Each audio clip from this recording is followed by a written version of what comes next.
Price the Lord. Hallelujah. സന്തോഷത്തോടെ പറഞ്ഞേ hallelujah. വീണ്ടും പറയാം ഹല്ലേലൂയ.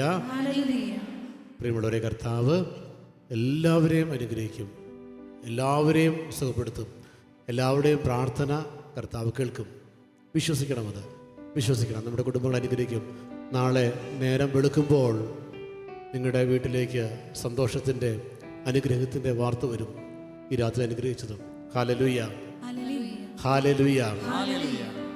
ഇങ്ങനെയുള്ള സമയങ്ങളിൽ നമുക്ക് ഒരു സഹോദരൻ്റെ ദൈവസ്നേഹ അനുഭവ സാക്ഷ്യം കേൾക്കാം. അദ്ദേഹത്തിൻ്റെ പേര് ജോൺ മെൽവിൻ കെവിൻ എന്നാണ്. കർണാടക സ്റ്റേറ്റിൽ കൂർഗ് ഡിസ്ട്രിക്റ്റിൽ വിരാറ്റ്പേട്ട എന്ന സ്ഥലത്താണ് അദ്ദേഹം താമസിക്കുന്നത്. അദ്ദേഹം നല്ലൊരു ഗായകനും ഒരു ഡാൻസറും കൂടെയാണ്. ഞാൻ കഴിഞ്ഞ കുറേ വർഷമായി ഈശോയെ കണ്ടെത്തി ഈശോയ്ക്ക് വേണ്ടി അധ്വാനിക്കുന്നു, കുടുംബജീവിതം നയിക്കുന്നു, 2 മക്കളും ജീവിത പങ്കാളിയുമുണ്ട്. നമുക്ക് വലിയ ആദരവോടെ അദ്ദേഹത്തെ സ്വീകരിച്ച് അദ്ദേഹത്തിലൂടെ കർത്താവിൻ്റെ വചനം സ്വീകരിക്കാം. Praise the Lord. Hallelujah. Hallelujah. ഒന്ന് വലത് കരം ഉയർത്തി പറയാം. Hallelujah. Hallelujah. Hallelujah. Hallelujah. ആ കരങ്ങളൊന്ന് വീശി പറയാമോ? Hallelujah. Hallelujah. Hallelujah. പ്രിയപ്പെട്ട സഹോദരങ്ങളെ, ബ്രദർ പറഞ്ഞതുപോലെ എൻ്റെ പേര് full name John Melvin Kevin. Melvin എന്നറിയപ്പെടും. അങ്ങനെയാണ് എന്നെ വിളിക്കുന്നത് വീട്ടിലേക്ക്. ഞാൻ കർണാടകൻ്റെ കൂർഗിൽ നിന്നാണ് ഞാൻ വരുന്നത്. നിങ്ങൾക്കൊക്കെ അറിയാം, ഈ കേരളത്തിൻ്റെ, അതായത് കൂട്ടുപുഴയുടെ ബോർഡറാണ് കൂർഗിൻ്റെ വിരാജപേട്ട എന്ന് പറയുന്ന സ്ഥലത്തു നിന്നാണ് ഞാൻ വരുന്നത്. ഒത്തിരി വർഷങ്ങൾക്ക് മുൻപ്, ഒരു 15 വർഷം മുൻപ് എന്നെ ഒരുപാട് തവണ എൻ്റെ പ്രിയപ്പെട്ട കൂട്ടുകാരൊക്കെ നിർബന്ധിച്ച ഒരു സെൻ്ററാണിത്, ഷാലോം ടെലിവിഷനിലേക്ക്. മെൽവിൻ, നിൻ്റെ ഫാമിലിയെ ഒന്നിവിടെ സാക്ഷ്യം പറയണം, തമ്പ്രാനെ മഹത്വപ്പെടുത്തണം എന്നൊക്കെ ഒരു റെന്നി ചേട്ടൻ എന്ന് പറഞ്ഞ സാറുണ്ട് ഇവിടെ കോഴിക്കോട്ടിൽ. ഒത്തിരി തവണ എന്നെ നിർബന്ധിച്ചു, മെൽവിനെ നീ ഒന്ന് വരാവോടാ, ഒന്ന് വന്ന് അവിടെ സാക്ഷ്യം പറയാവോ എന്നൊക്കെ. ഞാൻ പറയാം, ഒത്തിരി ആഗ്രഹത്തോടെ ഞാൻ ഉണ്ടായിരുന്നു, ഷോയെ എനിക്കൊന്ന് പോകണം, ഷാലോം ടെലിവിഷനിലേക്ക് എനിക്കൊന്ന് പോകണം, അനേകായിരങ്ങളുടെ ഇടയിൽ സാക്ഷ്യം പറയണം എന്നൊക്കെ ഞാൻ ഒത്തിരി ആഗ്രഹത്തോടെ കാത്തിരുന്ന ഒരു നാളുകളുണ്ടായിരുന്നു. സാഹചര്യങ്ങൾ ഒത്തുവന്നില്ല, എനിക്ക് വരാൻ പറ്റിയില്ല. പക്ഷേ എൻ്റെ തമ്പുരാൻ ഞാൻ അറിയാതെ തന്നെ എന്നെ വിളിച്ചു കൊണ്ടുവന്ന ഈ ദിവസമാണ് ഇന്ന്. കഴിഞ്ഞ ദിവസങ്ങളിൽ എനിക്ക് ഇങ്ങനൊരു മെസ്സേജ് ഉണ്ടായി, ഇവിടെ വന്ന് ദൈവത്തെ മഹത്വപ്പെടുത്താൻ വേണ്ടി മെൽവിൻ്റെ സാക്ഷ്യം ഇവിടെ ആവശ്യമുണ്ട് എന്ന്. അതുകൊണ്ടാണ് ഞാൻ നിങ്ങളുടെ മുന്നിലായിരിക്കുന്നത്. അതുകൊണ്ട് ഞാൻ പറയാം, എൻ്റെ പഴയ ജീവിതത്തിൻ്റെ കുറച്ച് കാര്യങ്ങൾ ഞാൻ നിങ്ങളോട് പറഞ്ഞ് അടുത്ത ഘട്ടത്തിലേക്ക് ഞാൻ കിടക്കും. എൻ്റെ മലയാളം നിങ്ങൾക്ക് കുറച്ച് ബുദ്ധിമുട്ടാകും, കേൾക്കുമ്പോഴൊക്കെ കുറച്ച് ബുദ്ധിമുട്ടുണ്ടാവും. ബിക്കോസ് ഞാൻ ജനിച്ചു വളർന്നത് കർണാടകയിലായതുകൊണ്ട് കന്നഡ ഞാൻ പഠിച്ചു വളർന്നതാണ്, കന്നഡ ഇംഗ്ലീഷ് പഠിച്ചു വളർന്നതാണ്. അതുകൊണ്ട് തന്നെ മലയാളം അത്രയും ക്ലിയർ ആകത്തില്ല. എൻ്റെ വീട്ടുകാരുടെ മലയാളം പോലും ഇതുപോലെ തന്നെ ആയിരിക്കും. അതുകൊണ്ട് ഞാൻ പറയാം, എന്തെങ്കിലും മനസ്സിലായില്ലെങ്കിൽ നിങ്ങളതിലോട് ചേർന്ന് വന്നാൽ മതി. ഓക്കെ. 1994 മുൻപ് ഉണ്ടായിരുന്ന എൻ്റെ ജീവിതത്തെക്കുറിച്ച് ഞാൻ നിങ്ങളോട് ഷെയർ ചെയ്യും. ഞാൻ ബസ്സിൽ കണ്ടക്ടറായിട്ട് ജോലി ചെയ്യുന്ന സമയമായിരുന്നു. കർണാടകയും കേരളവുമായ ഇൻ്റർസ്റ്റേറ്റ് പെർമിറ്റിലെ കണ്ടക്ടറായിരുന്നു ഞാൻ. ആ കണ്ടക്ടറായിട്ട് ജോലി ചെയ്യുന്ന സമയത്ത് ലോകത്തിൻ്റെതായ ആഗ്രഹങ്ങളിലൂടെ കടന്നുപോയൊരു വ്യക്തിയാണ് ഞാൻ. ഒത്തിരി അടിപൊളി ലൈഫിലോട്ട് ഞാൻ കടന്നുപോയി. എൻ്റെ കൂടുതൽ സമയം ഞാൻ എൻ്റെ കൂട്ടുകാരൻ്റെ കൂടെ വെള്ളമടിക്കാനും സിഗരറ്റ് വലിക്കാനും അവരുടെ കൂടെ കൂട്ടുകെട്ടി നടക്കാനുള്ള സമയം ഞാൻ മാറ്റിവെക്കുകയായിരുന്നു. അന്നൊക്കെ ഒരുപാട് തവണ ദൈവത്തെക്കുറിച്ച് പലവരും എന്നോട് പറയുമ്പോഴും അങ്ങനൊരു സ്നേഹം ഞാൻ അനുഭവിച്ചില്ലായിരുന്നു. ബിക്കോസ് ഈശോ എപ്പോഴും എൻ്റെ കൂടെ ചേർന്ന് നിന്ന് എന്നെ കൈപിടിച്ച് നടത്തുന്നത് ഞാൻ കണ്ടിട്ടുണ്ട്. പക്ഷേ അതിലോട്ട് വിശ്വാസത്തിലേക്ക് ഞാൻ വരാത്തൊരു കാലഘട്ടം. അങ്ങനെ ഇരിക്കെ ഞാൻ കണ്ടക്ടറായിരിക്കുമ്പോൾ ഞാൻ നിങ്ങളോട് പറഞ്ഞു, തലശ്ശേരി കണ്ണൂരിൽ ബസ് ഹോൾട്ട് ചെയ്യും. ഞാൻ എൻ്റെ കൂട്ടുകാരായിട്ട് ഞാൻ മാഹിയിൽ വന്ന് നന്നായിട്ട് വെള്ളമടിച്ച്, മുക്കറ്റം വെള്ളമടിച്ച് ഞാൻ തിരിച്ചു പോയി ലോഡ്ജിൽ താമസിക്കും, പിറ്റേ ദിവസം വണ്ടിയായിട്ട് പോകും. ഇങ്ങനെയുള്ളൊരു കാലഘട്ടം. ഇങ്ങനെ ഇരിക്കെ അന്ന് എൻ്റെ ജീവിതത്തിൽ ഞാൻ ബ്രദർ പറഞ്ഞതുപോലെ തന്നെ ഡാൻസും മ്യൂസിക്കും എന്ന് പറയുന്നത് എൻ്റെ ക്രേസായിരുന്നു, എൻ്റെ ചോരയിലുള്ളതായിരുന്നു.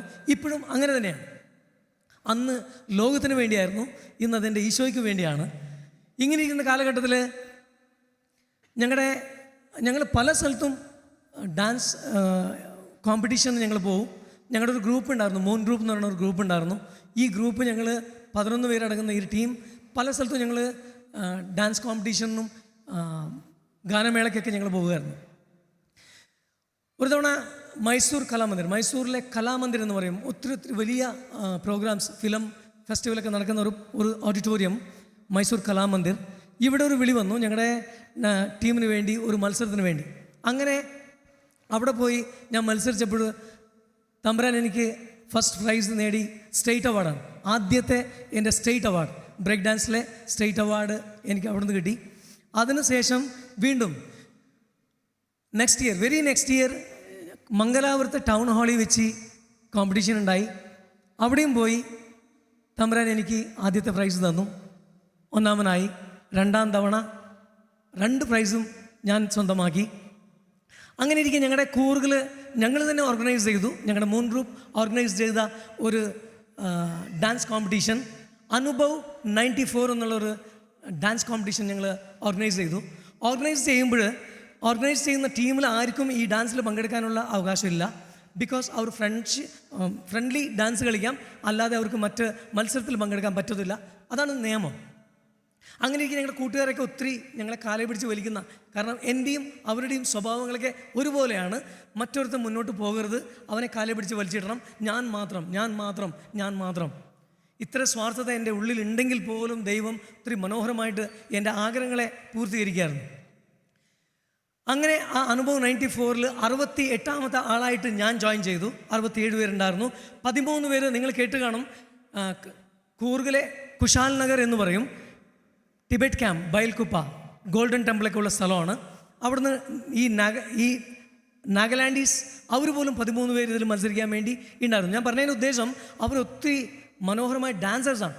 അവരെവിടെ പോയിട്ടുണ്ടെങ്കിലും പ്രൈസ് നേടിയെടുക്കും. അതാണ് അവരുടെ ലക്ഷ്യം. അതങ്ങനെ തന്നെ ഉണ്ടാകുന്നതാണ്. 68ാമത്തെ ആളായിട്ട് ഞാൻ ജോയിൻ ചെയ്തു. ബിക്കോസ് ഞാൻ വെല്ലുവിളിച്ചു എൻ്റെ ടീമിനോട്, എന്തുകൊണ്ട് എനിക്ക് പ്രൈസ് കിട്ടത്തില്ല? കാരണം നമ്മുടെ ഈ ടീമിൽ ആർക്കും ഈ പ്രൈസ് നേടിയെടുക്കാൻ പറ്റത്തില്ല. ബിക്കോസ് ഒത്തിരി വലിയ ആർട്ടിസ്റ്റാണ് വരുന്നത്, ഫിലിം ഇൻഡസ്ട്രിയിലൊക്കെ ഉള്ള ആൾക്കാരാണ് ഇതിന് മത്സരിക്കാൻ വരുന്നത് എന്ന് ഒത്തിരി വാശിയോടെ ഞാൻ 68ാമതായിട്ട് ജോയിൻ ചെയ്തു. അന്ന് ഞാൻ ചൂസ് ചെയ്തത് ചിലർക്കൊക്കെ അറിയാം, മൈക്കൽ ജാക്സൻ്റെ ഡേഞ്ചറസ് എന്ന് പറയുന്ന ഒരു സോങ്ങിന് വേണ്ടിയാണ് ഞാൻ പെർഫോം ചെയ്തത്. സ്റ്റേജ് സെറ്റിങ്സും എൻ്റെ മേക്കപ്പും എല്ലാം ഒരുപോലെ മാർക്ക് എനിക്ക് കിട്ടി. അവിടെ നിന്നും തമ്പുരാൻ എനിക്ക് ആദ്യത്തെ പ്രൈസും 3-ാം വർഷം continuous 1st, 2nd, 3rd ആട്രിക് price നേടിയ ആളാണ് ഞാൻ. 3ാമത്തെ സ്റ്റേറ്റ് അവാർഡ് എന്നെ തേടിയെത്തി. വീണ്ടും ആ ഡാൻസ് പെർഫോം ചെയ്യാൻ ഒരു കാരണം, എവിടെ പോയിട്ടുണ്ടെങ്കിലും 1, 2, 3-ാം സ്ഥാനം എനിക്ക് കിട്ടാറുണ്ടായിരുന്നു. ബിക്കോസ് എല്ലാവരും ചെയ്യുന്നേക്കാളും ഹാർഡ് എക്സസൈസ് ഞാൻ ചെയ്യും. ഈ ഷോൾഡറിൽ റോൾ ചെയ്യും, ഹെഡ് റോൾ ചെയ്യും, എൻ്റെ സ്നേക്ക് വാക്ക് ചെയ്യും, മൂൺ വാക്ക് ചെയ്യും. ഇങ്ങനെയൊക്കെ ചെയ്യുന്നത് കൊണ്ട് തന്നെയാണ് എനിക്ക് ആദ്യത്തെ പ്രൈസോ 2nd, 3rd കിട്ടുമായിരുന്നു. ഉറപ്പിച്ച ഞങ്ങൾ പോകാറ്. സഹോദരങ്ങളെ, ഞാൻ പറയാം, ഈ പ്രൈസ് കിട്ടിയതിന് ശേഷം ഇരിക്കുന്ന പ്രേക്ഷകർ ആവശ്യപ്പെട്ടതുകൊണ്ട് വീണ്ടും മെൽവിൻ ഈ ഡാൻസ് പെർഫോം ചെയ്യണം എന്ന് പറഞ്ഞപ്പോൾ 2nd ടൈം ആ ഡാൻസ് പെർഫോം ചെയ്തു. പിന്നെയും പ്രൈസ് ഡിസ്ട്രിബ്യൂട്ടൊക്കെ കഴിഞ്ഞ പിന്നെ വന്നേക്കണ ചില ഗസ്റ്റുകൾ ഉണ്ടായിരുന്നു. അവരുടെ നിർബന്ധത്താലെ വീണ്ടും മെൽവിൻ 3rd ടൈം ഈ ഒരു ഡാൻസ് പെർഫോം ചെയ്യണം എന്ന് പറയുമ്പോൾ ഞാൻ സെയിം ഡാൻസ് ഞാൻ പെർഫോം ചെയ്തു. ബട്ട് ഞാൻ പെർഫോം ചെയ്ത് കുറച്ച് ആകുമ്പോഴത്തേക്കും എൻ്റെ ഈ കിഡ്നിയുടെ ഭാഗത്ത് വളരെ ഒരു പെയിൻ എനിക്ക് സ്റ്റാർട്ടായി. ഞാൻ അങ്ങേ അറ്റം അവശതയായി. ഡാൻസ് കംപ്ലീറ്റ് ചെയ്ത് ഞാൻ മേക്കപ്പ് റൂമിലേക്ക് പോയി, വാഷൊക്കെ ചെയ്തു. ഞാൻ വരുന്ന സമയത്ത് ഒരു 10 സ്റ്റെപ്പ് ഞാൻ എടുത്ത് വെക്കുമ്പോഴത്തേക്കും എനിക്ക് യൂറിൻ പാസ് ചെയ്യണമെന്ന് തോന്നും. ഞാൻ യൂറിൻ പാസ് ചെയ്യും. പ്യുവർ ബ്ലഡായിരുന്നു, ബ്ലീഡിങ് ആയിരുന്നു. ഇന്നേ വരെ ഞാൻ കേട്ടിട്ടുണ്ടായിരുന്നില്ല, ഞാൻ കണ്ടതുമില്ല. അങ്ങനെ ഒരു അവസ്ഥയിലേക്ക് ഞാൻ എത്തിപ്പെട്ടു. ഞാൻ എത്ര പ്രാവശ്യം ബ്ലാഡർ ഫുള്ളാകുമ്പോൾ ഞാൻ യൂറിൻ പാസ് ചെയ്യുമോ അത് മുഴുവനും ബ്ലഡായിരുന്നു. സഹോദരങ്ങളെ, ഇങ്ങനെ ഇരിക്കുന്ന സമയത്ത് എൻ്റെ കൂട്ടുകാരോട് ഞാൻ പറയും, എൻ്റെ വീട്ടിൽ പോയി ഇതൊന്നും അറിയിക്കേണ്ട, അവരെല്ലാം ഒത്തിരി അപ്സെറ്റ് ആവും. ഒത്തിരി ദാരിദ്ര്യത്തിലൂടെ കടന്നു പോകുന്ന ഒരു കുടുംബമാണ്. ഉള്ള കാശൊക്കെ ഞാൻ ദൂർത്തടിച്ച് കളയുന്ന ഒരു മനുഷ്യനായിരുന്നു ഞാൻ. അതുകൊണ്ട് അവിടെ പറയണ്ട. എൻ്റെ കൂട്ടുകാർ എന്നെ വീട്ടിലേക്ക് കൊണ്ടാക്കി. അവിടെ നിന്ന് പറഞ്ഞു, മെൽവിൻ്റെ അവസ്ഥകൾ ഇങ്ങനെയൊക്കെയാണ്. ഡോക്ടറിൻ്റെ അടുത്ത് എൻ്റെ ചേട്ടൻ വഴി ഡോക്ടറുടെ അടുത്ത് കൊണ്ടുപോയി ടെസ്റ്റ് ചെയ്തു. അന്നേരം അവർ പറഞ്ഞു, മെൽവിൻക്ക് കിഡ്നിയിലെ കാര്യമായ ഒരു ഇഞ്ചുറി ഉണ്ട്. സോ മംഗലാപുരം അവിടെ നിന്ന് വീണ്ടും 1 മണിക്കൂർ 1.5 മണിക്കൂർ യാത്രയുണ്ട്. ഉടുപ്പി മണിപ്പാൽ ഹോസ്പിറ്റലിൽ ഒരു ഡോക്ടറിൻ്റെ നമ്പറൊക്കെ തന്നു. അവിടെ പോയി ഡോക്ടറെ കൺസൾട്ട് ചെയ്യണം. ഡോക്ടറിന് സജസ്റ്റ് ചെയ്തു. വീട്ടിലേക്ക് വന്നു. കംപ്ലീറ്റ് ബെഡ് റെസ്റ്റ് ആയിരിക്കണം. അങ്ങനെ ഞാൻ വീട്ടിൽ വന്ന് ബെഡ് റെസ്റ്റ് ചേട്ടനോടും പറഞ്ഞു വീട്ടിലൊന്നും പറയണ്ട. ചേട്ടൻ വന്ന് ഇത് അവതരിപ്പിച്ചു. അമ്മയൊക്കെ ഭയങ്കര അപ്സെറ്റായി. അമ്മ പ്രസ്സിൽ ജോലി ചെയ്യായിരുന്നു, എൻ്റെ ചേട്ടൻ പ്രസ്സിൽ ജോലി ചെയ്യായിരുന്നു, എൻ്റെ ചേച്ചി ഒരു പ്രൈവറ്റ് ക്ലിനിക്കിൽ നേഴ്സായിട്ട് വർക്ക് ചെയ്യായിരുന്നു. മൂത്തത് ചേട്ടൻ, ചേച്ചി, ഞങ്ങൾ 3 മക്കളാണ്. അങ്ങനെ ഇരിക്കെ ഞാൻ ഒത്തിരി ദിവസം പോകുന്നതോറും ഞാൻ ക്ഷീണിതനായി. കാരണം എൻ്റെ ബ്ലഡ് മുഴുവനും തീർന്നു തുടങ്ങി. എൻ്റെ അമ്മച്ചയ്ക്ക് ജോലിക്ക് പോകുമ്പോഴത്തേക്കും ഞാൻ എന്ത് ചെയ്യും, എൻ്റെ കൂട്ടുകാർ വന്ന് എനിക്ക് കുറച്ച് സിഗരറ്റൊക്കെ മേടിച്ച് വരും. ഞാനവിടെ ഇരുന്ന് എൻ്റെ ജീവിതം തീർന്നു എന്നുള്ള ആ ബോധ്യത്തോടെ ഞാനിതൊക്കെ ഇങ്ങനെ വലിച്ചു കയറ്റും. ഒരുപാട് തവണ ഡിവൈൻ ധ്യാന കേന്ദ്രത്തെ പറ്റി ഒത്തിരി എന്നെ നിർബന്ധിച്ചിട്ടുണ്ട് എൻ്റെ കൂട്ടുകാർ. ഞാനതെല്ലാം തള്ളി പറയായിരുന്നു. അന്നൊക്കെ ഞാൻ പറയുണ്ടായത് ഡിവൈൻ ധ്യാന കേന്ദ്രം വെറും മ്ലേച്ഛമായ കാര്യങ്ങൾ ചെയ്യുന്നൊരു സെൻ്ററാണ്. അച്ഛന്മാരും സിസ്റ്റേഴ്സും എല്ലാം വേണ്ടാത്ത പ്രവൃത്തികൾ ചെയ്യുന്ന ഒരു കേന്ദ്രമാണ് ഡിവൈൻ ധ്യാന കേന്ദ്രം എന്ന് അറിയാതിരിക്കുന്ന കാര്യങ്ങൾ അറിയുന്നത് പോലെ ഞാൻ പലരോടും ഞാൻ പറഞ്ഞു തുടങ്ങി. എൻ്റെ തമ്പുരാൻ എന്നെ വിളിച്ച ദിവസം എൻ്റെ പീറ്റർ ജോസഫ് എന്ന് പറഞ്ഞ എൻ്റെ കൂട്ടുകാരൻ എന്നോട് വന്ന് പറഞ്ഞു, മെൽവിനെ എടോ താനൊന്ന് ഡിവൈൻ ധ്യാന കേന്ദ്രത്തിൽ പോയിട്ട് ഈ റെസ്റ്റ് നീ അവിടെ തീർക്ക്, തമ്പുരാൻ നിനക്ക് സൗഖ്യം തരും. അങ്ങനെ ആൾ കടന്നുപോയി. എൻ്റെ മനസ്സിൽ ഇത് മുഴങ്ങാൻ തുടങ്ങി, ഡിവൈൻ ധ്യാന കേന്ദ്രം. അങ്ങനെ ഡിവൈൻ ധ്യാന കേന്ദ്രത്തിലേക്ക് ഞാൻ എത്തിപ്പെട്ടു. 1, 2, 3, 4 ദിവസം കഷ്ടിച്ച് അവിടെ ഇരുന്നു. 4-ാം ദിവസം ഉപവാസ പ്രാർത്ഥനയായിരുന്നു. ഒത്തിരി തവണ ഈശോയോട് ഞാൻ വെല്ലുവിളിച്ചു, നീ എന്നെക്കുറിച്ച് കാര്യങ്ങൾ പറഞ്ഞില്ല എങ്കിൽ ഞാൻ നിന്നെ വിശ്വസിക്കത്തില്ല. എൻ്റെ പ്രിയ കൂട്ടുകാരെ, ഞാൻ പറയാം, ഇന്ന് തമ്പുരാന് വേണ്ടി നാവിൽ ഞാൻ എന്തൊക്കെ അതിരത്തിലൂടെ ഞാൻ സംസാരിക്കുന്നതോ ഇതിലും മോശമായ തെറി വാക്കുകൾ മാത്രം പറഞ്ഞുകൊണ്ടിരുന്ന ആളാണ് ആ 4 ദിവസം ഡിവൈൻ ധ്യാന കേന്ദ്രത്തിൽ ഞാൻ. ഒത്തിരി എല്ലാവരും കരങ്ങൾ ഉയർത്തി സ്തുതിക്കുമ്പോൾ അവരെയൊക്കെ നോക്കി നിങ്ങൾ അറിയുന്നതും അറിയാത്തതുമായ പല ലാംഗ്വേജിലെ തെറികൾ ഞാൻ പറഞ്ഞുകൊണ്ടിരുന്നു. ബിക്കോസ് എനിക്ക് പുറത്തേക്ക് പോകണം, അതിനുള്ള അവസരം ഇവിടെ ഇല്ല.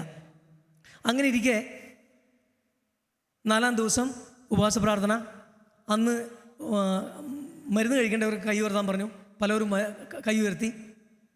ഞാൻ കൈ ഉയർത്തി കൂടുതൽ, കാരണം 500 പേര് കൈ ഉയർത്തി. ഞാനും കൂടുതൽ കൈ ഉയർത്തി. എനിക്ക് ഭക്ഷണം വേണം. അന്ന് ഞാൻ അറിയാതെ തന്നെ ആൻ്റണി ഫെർണാണ്ടീസ് ബ്രദർ നല്ല നല്ല പാട്ടുകൾ പാടി ഞങ്ങളെ നയിക്കുകയായിരുന്നു. അപ്പം എനിക്ക് മ്യൂസിക് ഒത്തിരി ക്രേസ് ആയതുകൊണ്ട് ഞാൻ ഏറ്റവും മുന്നിൽ 1, 2, 3, 4, 5ാമത്തെ റോല് ഞാൻ പോയിരിക്കും. വേഗമേ പോയിരിക്കും. ആൾക്കാരുടെ വിചാരവും ഭയങ്കര ഭക്തിയാണ്, ഒത്തിരി പ്രെയർഫുള്ളാണ് എന്നൊക്കെയാണ്. പക്ഷെ ഞാൻ പോകുന്നത് ഈ പാട്ട് കേൾക്കാൻ വേണ്ടി മാത്രമാണ്. അവിടെ പോയിരിക്കുമ്പോഴത്തേക്കും പുള്ളി നല്ല ദൈവസ്നേഹം വർണ്ണിച്ചിടാൻ വാക്കുകൾ പോരാ. ഇങ്ങനെയുള്ള നല്ല നല്ല പാട്ടുകൾ പാടിയിരിക്കുമ്പോഴത്തേക്കും ഞാൻ ഭക്ഷണം കഴിക്കാൻ പോയില്ല. സമയം കടന്നുപോയി. പിന്നീട് ഞാൻ പോകുമ്പോഴത്തേക്കും അവർ പറഞ്ഞു ഇവിടെ വിടത്തില്ല, ചരട് കെട്ടിയിട്ടുണ്ടായിരുന്നു, ഇങ്ങോട്ട് വിടത്തില്ല, വൈകുന്നേരം ചായ കുടിക്കാൻ വന്നാൽ മതി. ഞാൻ വീണ്ടും ഒത്തിരി തെറി പറഞ്ഞു. അവിടുത്തെ വോളണ്ടിയേഴ്സിനെയും തമ്പുരാനെയും പറഞ്ഞു അവിടെ ഇരുന്നു. കാരണം ഞാനൊന്ന് പട്ടിണിയാണ് കിടന്നത്, ഉപവാസമല്ല. എനിക്ക് അത്രയ്ക്കും ആഗ്രഹം ഉണ്ടായിരുന്നു ഭക്ഷണം കഴിക്കണം, പക്ഷെ കഴിക്കാൻ പറ്റിയില്ല. ഞാൻ മരുന്ന് കഴിക്കുന്നുണ്ട്, കഴിക്കാൻ പറ്റിയില്ല. അങ്ങനെ കടന്നുപോയി. എൻ്റെ ഈശോ എന്നെ ഉപവാസത്തിലൂടെ ഒരുക്കുന്ന സമയമായിരുന്നു ഞാൻ അറിയാൻ വൈകിപ്പോയി. ഞാൻ പട്ടിണിയാണെന്ന് വിചാരിച്ചു, പക്ഷെ എൻ്റെ തമ്പുരാൻ എന്നെ ഉപവസിപ്പിക്കുകയായിരുന്നു. അന്ന് വൈകുന്നേരം ആന്തരിക സൗഖ്യ ആരാധനയിൽ ഒരുപാട് മെസ്സേജുകൾ പറഞ്ഞു തുടങ്ങി. അവിടുന്ന് പനിക്കലച്ചനും നായകം പരമലച്ചനും അഗസ്തീൻ വല്ലൂരാനച്ചനും ഒരുപാട് മെസ്സേജുകൾ പറയുമ്പോഴത്തേക്കും 4 ദിവസം കേട്ടിരുന്ന ഞാൻ ഇതൊക്കെ കള്ളമാണ്. കാരണം നിങ്ങൾ ഈ രജിസ്റ്റർ ബുക്ക് നോക്കിക്കൊണ്ട് വന്ന് ഇവിടുന്ന് പറയുന്നതാണെന്ന് ഞാൻ ഇങ്ങനെ ധരിച്ചിരിക്കണേ. ഇതൊക്കെ കള്ളമാണ്, ഇവിടെ ഡിവൈനിൽ നടക്കുന്നത് എല്ലാം കള്ളമാണ്. അങ്ങനെ ഇരിക്കെ അച്ഛൻ തലേ ദിവസം പറഞ്ഞു, 3-ാം ദിവസം 7 കിഡ്നി രോഗികളെ ദൈവം തൊട്ട് സുഖപ്പെടുത്തുന്നു. അതിൽ 2 വ്യക്തികൾ ആഴമായ വിശ്വാസത്തിലേക്ക് കടന്നു വരാൻ വേണ്ടി ദൈവം ആഗ്രഹിക്കുന്നു എന്ന് പറയുമ്പോഴും ഞാനത് മൈൻഡ് ചെയ്തില്ല. എഗെയിൻ 4-ാം ദിവസം ഉപവാസ പ്രാർത്ഥന. അന്ന് പല കാര്യങ്ങളും മെസ്സേജുകൾ വിളിച്ച് പറയുന്നതിൻ്റെ ഇടയ്ക്ക് വീണ്ടും ഈ മെസ്സേജ് ആവർത്തിച്ചു. 7 കിഡ്നി രോഗികളെ ദൈവം തൊട്ട് സുഖപ്പെടുത്തുന്നെന്ന് ആവർത്തിച്ചപ്പോൾ ഞാൻ പറഞ്ഞു ഇത് കള്ളമാണ്. ബിക്കോസ് ഇന്നലെ ഇത് തന്നെ മെസ്സേജ് പറഞ്ഞു, ഇന്ന് വീണ്ടും ആവർത്തിച്ചു. സോ ഇത് കള്ളമാണ്. അങ്ങനെ ഞാൻ ഫിക്സ് ചെയ്തു. ഞാൻ പറഞ്ഞു, ഈശോയെ നിനക്ക് ഞാൻ ലാസ്റ്റ് ചാൻസ് തരാം. ഈശോയ്ക്ക നിനക്ക് ഞാൻ ലാസ്റ്റ് ചാൻസ് തരാം. ഇത് കഴിഞ്ഞ് കഴിഞ്ഞാൽ നിന്നെ ഒരിക്കലും ഞാൻ വിശ്വസിക്കത്തില്ല. ഞാൻ ഇവിടുന്ന് ഉഴപ്പി എങ്ങനെയെങ്കിലും പുറത്ത് ചാടാൻ നോക്കും. അങ്ങനെ ഇരിക്കുമ്പോഴേ ഞാൻ പറഞ്ഞു എൻ്റെ പേര്, എൻ്റെ സ്ഥലം, ഞാൻ ഇട്ടിരിക്കുന്ന ഡ്രസ്സ്, ഇതെല്ലാം മുഴുവനും നീ എൻ്റെ ബയോഡേറ്റ നീ വിളിച്ച് പറയുകയാണെങ്കിൽ മാത്രമേ ഞാൻ നിന്നെ വിശ്വസിക്കുള്ളൂ. സഹോദരങ്ങളെ ഞാൻ പറയാം, വിത്തിൻ സെക്കൻഡ്സ് വീണ്ടും പനിക്കലച്ചൻ വിളിച്ച് പറഞ്ഞു 7 കിഡ്നി രോഗികളെ കർത്താവ് തൊട്ട് സുഖപ്പെടുത്തുന്നു. അതിൽ 2 രോഗികൾ ആഴമായ വിശ്വാസത്തിലേക്ക് വരാൻ വേണ്ടി കർത്താവ് ആഗ്രഹിക്കുന്നു. കർണാടകൻ്റെ അകലയിൽ നിന്നും കിഡ്നിയിലെ വലിയ പ്രശ്നമായിട്ട് വന്നിരിക്കുന്ന മെൽവിൻ എന്ന് പറയുന്ന മകൻ്റെ കിഡ്നിയിലെ രോഗം ദൈവം തൊട്ട് സുഖപ്പെടുത്തുന്നു. നിന്നെ എനിക്ക് ആവശ്യമാണെന്ന് കർത്താവ് പറയുന്നു എന്ന് പറഞ്ഞപ്പോഴും ഞാനത് തള്ളിക്കളഞ്ഞു. ഇത്രയും നല്ല ബ്യൂട്ടിഫുൾ മെസ്സേജ് ഞാൻ തള്ളിക്കളഞ്ഞു. ബിക്കോസ് എനിക്ക് യാതൊരു അനുഭവം ഉണ്ടായിട്ടില്ല. ഞാൻ എൻ്റെ ഗേറ്റ് കീപ്പറിനോട് പോയി ഞാൻ പറഞ്ഞു എനിക്ക് യൂറിൻ പാസ് ചെയ്യണം, ഇപ്പോൾ പറഞ്ഞ മെസ്സേജ് എൻ്റെ ആണ്. ആ പുള്ളി വിട്ടില്ല. പുറകിൽ പോയി 4 ദിവസത്തോടെ ഇരിക്കുന്നതല്ലേ, അവിടെ പുറകെ പോയിട്ട് നിനക്ക് പോകാൻ പാടില്ല. ഞാൻ പറഞ്ഞു നോ, എനിക്കിത് ടെസ്റ്റ് ചെയ്യണം, ബിക്കോസ് എൻ്റെ ഹെൽത്ത് ഇഷ്യൂ ആണ്, ഞാൻ ഇത് ടെസ്റ്റ് ചെയ്യണം. അങ്ങനെ പുള്ളി എന്നെ കടത്തി വിട്ടു. ഞാൻ പറയാം എൻ്റെ സഹോദരങ്ങളെ, ജീവിതത്തിൽ ആദ്യമായിട്ട് ഞാൻ ദൈവത്തെ സ്തുതിക്കുന്ന ഒരു ദിവസം, ആദ്യമായിട്ട് ഉള്ളു തുറന്ന് ഞാൻ സ്തുതിച്ചത്, നമുക്കൊക്കെ നമ്മൾ യൂസ് ചെയ്യുന്ന ടോയ്ലറ്റ്സൊക്കെ എങ്ങനെ ഉണ്ടാവും നമുക്കറിയാൻ പറ്റും. ഇത്രയും 1000 ആൾക്കാർ ധ്യാനിക്കുന്ന ടോയ്ലറ്റ്സൊക്കെ അങ്ങനെ ആയിരുന്നു. അവിടെ പല കുണ്ടും കുഴിയിലൊക്കെ ആരിലേക്കോ മൂത്രങ്ങൾ ഇങ്ങനെ നിൽക്കുകയാണ്. എത്ര ക്ലീൻ ചെയ്താലും വീണ്ടും വൃത്തികേടാക്കി വെക്കുന്നതാണ് നമ്മളൊക്കെ. അങ്ങനെ അന്ന് ഞാൻ പോയി വളരെ പേടിയോടെ 2 ആഴ്ചയായിട്ട് ഈ അവസ്ഥയിലൂടെ കടന്നു പോകുന്ന ഞാൻ, അങ്ങ് ക്ഷീണിതനായ ഞാൻ യൂറിൻ പാസ് ചെയ്തു. യൂറിൻ പാസ് ചെയ്തപ്പോൾ എൻ്റെ ഈശോ 2 ആഴ്ച മുതൽ ബ്ലീഡിങ് ആയിരുന്ന എൻ്റെ ആ പ്രോബ്ലം നോർമലായിട്ട് യൂറിൻ പാസ് ചെയ്ത ഒരു സമയം. Say hallelujah, hallelujah, hallelujah. ഞാൻ ഇന്ത്യൻ ക്ലോസറ്റിൽ, അവിടെ ഇരിക്കുന്ന ഇന്ത്യൻ ക്ലോസറ്റിൽ ഞാൻ മുട്ടുകുത്തി. പല ആൾക്കാരും അവിടെ നിന്ന് യൂറിൻ പാസ് ചെയ്യുന്ന ആ യൂറിനിൽ ഞാൻ മുട്ടുകുത്തി. ഒരു ക്രീം കളർ പാൻറ്റ് ഞാൻ ഇട്ടിട്ടുണ്ടായിരുന്നു. ഞാൻ പറഞ്ഞു yes lord, I am ready to go for you, only for you. എൻ്റെ ജീവിതകാലം മുഴുവനും ഞാൻ നിനക്ക് വേണ്ടി സഞ്ചരിക്കും. നീ പറയുന്ന സ്ഥലങ്ങളിൽ ഞാൻ പോകും, നിന്നെ ഞാൻ മഹത്വപ്പെടുത്തും, ഞാൻ സാക്ഷ്യപ്പെടുത്തും. അങ്ങനെ പറഞ്ഞ് ഞാൻ ഇറങ്ങി സാക്ഷ്യം പറഞ്ഞു. അവിടുന്ന് ഞാൻ വന്നു, എൻ്റെ കൂട്ടായ്മയിലേക്ക് ഞാൻ കടന്നുപോയി. അറ്റ് ദ സെയിം ടൈം ഞാൻ കരിസ്മാറ്റിക്കിൽ ഞാൻ മൂവ് ആയിക്കൊണ്ടിരിക്കുകയാണ്. കരിസ്മാറ്റിക് നല്ലൊരു കൂട്ടായ്മ ഞങ്ങളുടെയുണ്ട്. ദിവ്യവാണി എന്ന് പറയുന്ന നല്ലൊരു കൂട്ടായ്മ എനിക്കിപ്പോഴും ഉണ്ട്. നല്ല ശക്തമായൊരു കൂട്ടായ്മയാണ്. ഇപ്പോഴും അവർ മുട്ടിൽ നിന്ന് അനേകർ എനിക്ക് വേണ്ടി, ഞങ്ങളുടെ ഈ കൂട്ടായ്മയ്ക്ക് വേണ്ടി പ്രാർത്ഥിക്കുന്നുണ്ട്. ഈ ദിവ്യവാണി പ്രാർത്ഥന കൂട്ടായ്മയിലേക്ക് വന്നപ്പോഴത്തേക്കും പ്രാർത്ഥനകൾ ഇങ്ങനെയാണെന്ന് പഠിച്ചു തുടങ്ങി.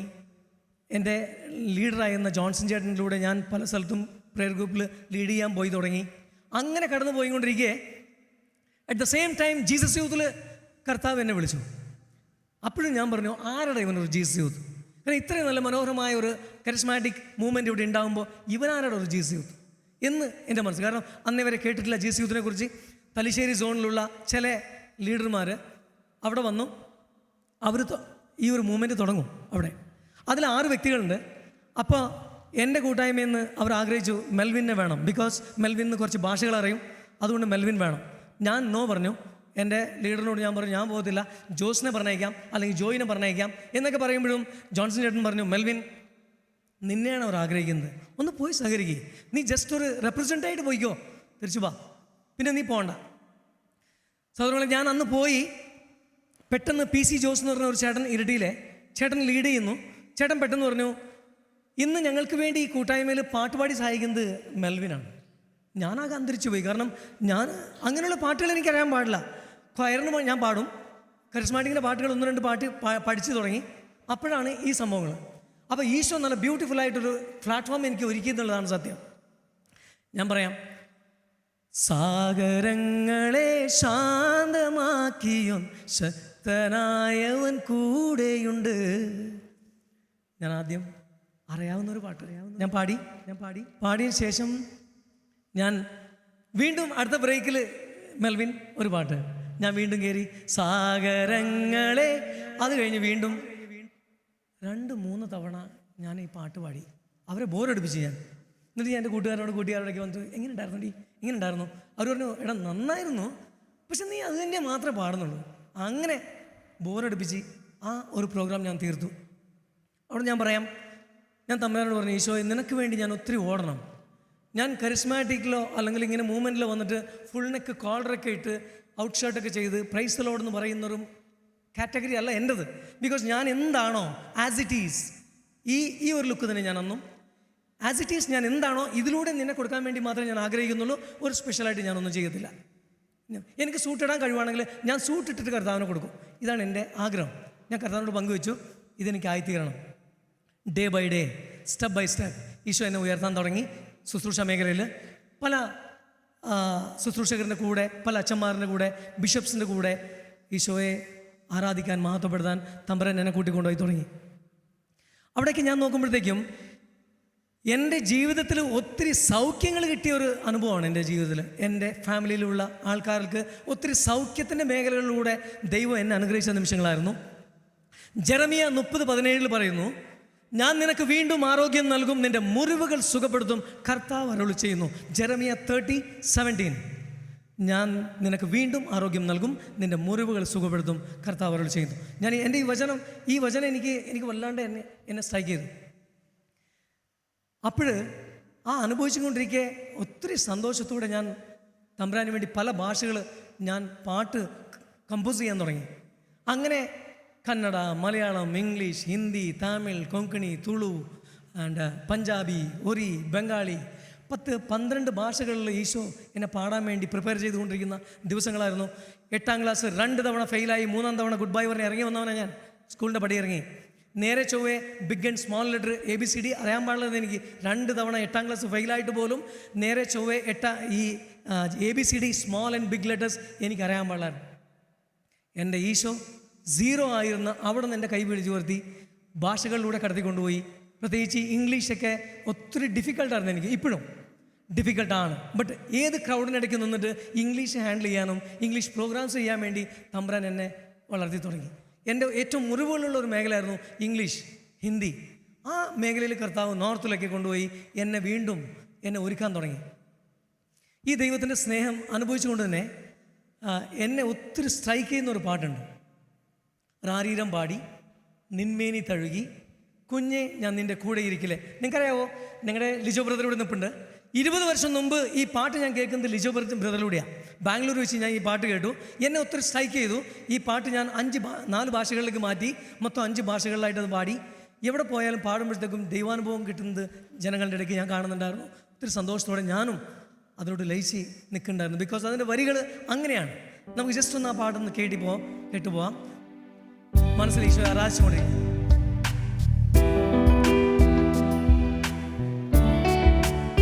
ചെറിയ ഒന്ന് കരങ്ങൾ അടിക്കാവോ?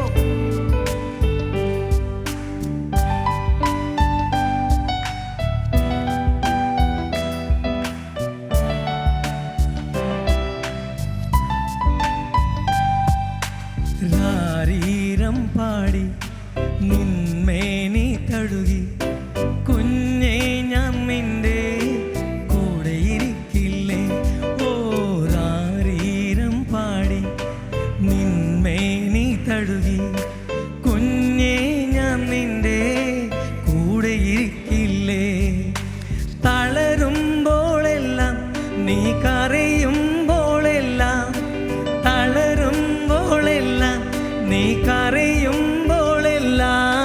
കോരിയെടുത്ത് തോളിലെടുത്ത് കൊണ്ടു നടക്കില്ലേ.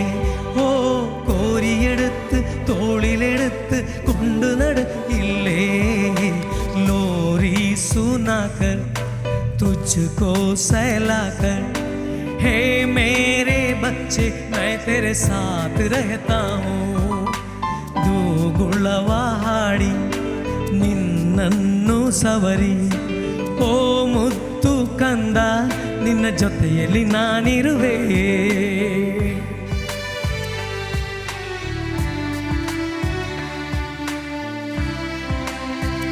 ആ ദൈവസ്നേഹം അനുഭവിച്ചുകൊണ്ട് കരങ്ങൾ അടിച്ചേ.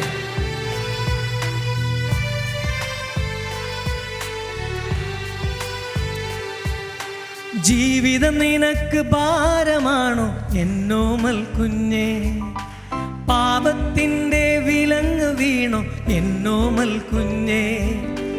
ജീവിതം നിനക്ക് ഭാരമാണോ എന്നോമൽ കുഞ്ഞേ, പാപത്തിൻ്റെ വിലങ്ങ് വീണോ എന്നോമൽ കുഞ്ഞേ. തളർന്നു പോകരുതേ കുഞ്ഞേ, തണലായി ഞാനില്ലേ. തകർന്നു പോകരുതേ കുഞ്ഞെ, തുണയായി ഞാനില്ലേ. വിജയം നൽകി ഉയർത്തിടുവാനായി ഞാനില്ലേ കുഞ്ഞേ. വിജയം നൽകി ഉയർത്തിടുവാനായി ഞാനില്ലേ കുഞ്ഞെ.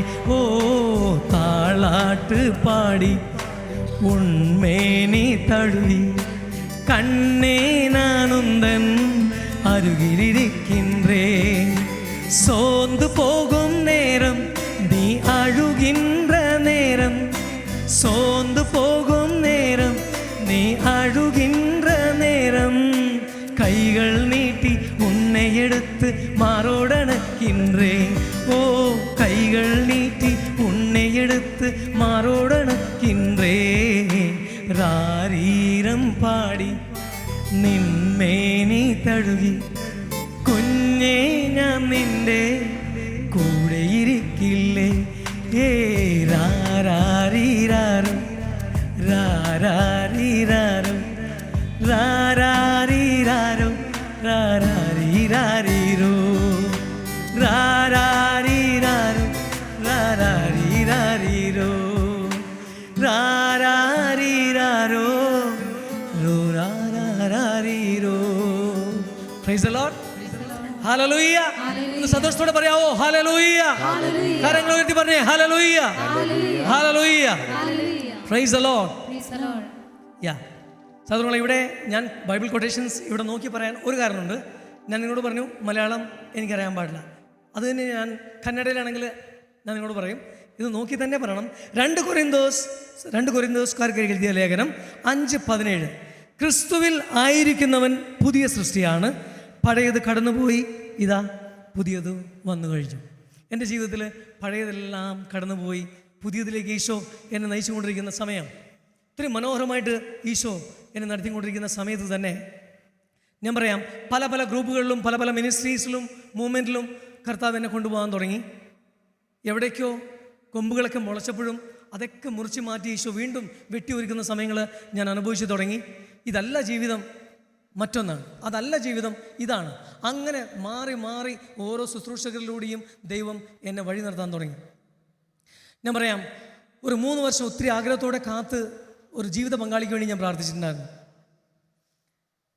22 വർഷം കഴിഞ്ഞു, കല്യാണം കഴിഞ്ഞ്. നല്ലൊരു ജീവിത പങ്കാളിയെ 3 വർഷത്തിൻ്റെ കാത്തിരിപ്പും പ്രാർത്ഥനയായിട്ട് ഈശോ എനിക്ക് തന്നു. മേരി കെവിൻ എന്നാണ് ബാപ്റ്റിസം നെയിം. മോളി എന്ന് വിളിക്കും. മോളിയെ ഈശോ എനിക്ക് തന്നപ്പോഴും ഞാൻ പറയാം, ഒരു കല്യാണം കഴിഞ്ഞ് ആദ്യ രാത്രിയിൽ നമ്മൾ ആഗ്രഹിക്കുന്നത് എന്താണ്? സുഖങ്ങൾ മാത്രമാണ്. ഷെയർ ചെയ്യും, നമ്മൾ സുഖങ്ങൾ അനുഭവിക്കും, ഇത് മാത്രമാണ്.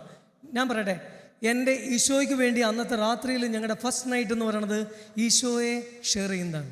ഞാൻ അനുഭവിച്ച ഈശോയെ മോളിയോട് പറയും, മോളിയുടെ സ്വപ്നങ്ങളും ആഗ്രഹങ്ങളും മോളി എന്നോട് പറയും. അങ്ങനെ ആ ഫസ്റ്റ് നൈറ്റ് ബ്യൂട്ടിഫുള്ളായിട്ട് ഞങ്ങൾ തീർത്തു. ഞാൻ പറയാം, അതിൻ്റെ ഫലമായിട്ട് തന്നെ മോളിയോട് ഞാൻ ആ ഫസ്റ്റ് നൈറ്റിൽ ഞാനൊരു കാര്യം ആഗ്രഹിച്ച് പറഞ്ഞു, എൻ്റെ ഈ ഒരു ശുശ്രൂഷ ജീവിതത്തിൽ നീ എന്നെ സപ്പോർട്ട് ചെയ്യണം. കാരണം എനിക്ക് ഈശോയ്ക്ക് വേണ്ടി ഓടണം. അതിന് നിൻ്റെ ഒരു സപ്പോർട്ട് എനിക്ക് വളരെ ആവശ്യമാണ്. ഇല്ലെങ്കിൽ ജീവിത പങ്കാളിയുടെ സപ്പോർട്ടില്ലെങ്കിൽ ഞാൻ വീണു പോകും.